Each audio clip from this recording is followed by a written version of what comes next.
Okay friends, ఈరోజు మనం జొన్నలతో పాప్కార్న్ ఎలా తయారు చేసుకోవాలో చూద్దాం. ముందుగా స్టవ్ వెలిగించి బాండ్లీ పెట్టి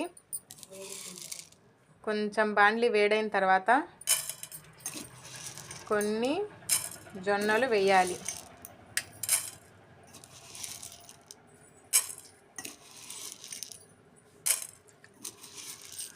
కొన్ని జొన్నలు వేసిన తర్వాత కలుపుతూ ఉండాలి.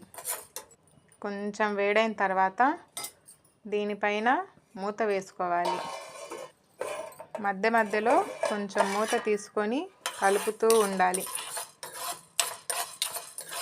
ఎందుకంటే ఇవి జొన్నలు కదా, పాప్కార్న్ రావడానికి ఇవి పగులుతూ ఉంటాయి. అందుకని మధ్య మధ్యలో మూత వేసుకోవాలి.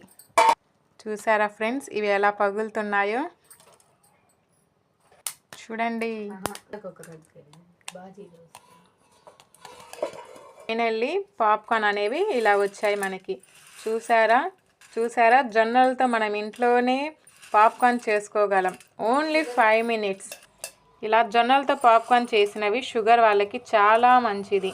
కావాలంటే ఇందులో సాల్టు, మిర్చి వేసుకొని కలుపుకొని తినొచ్చు.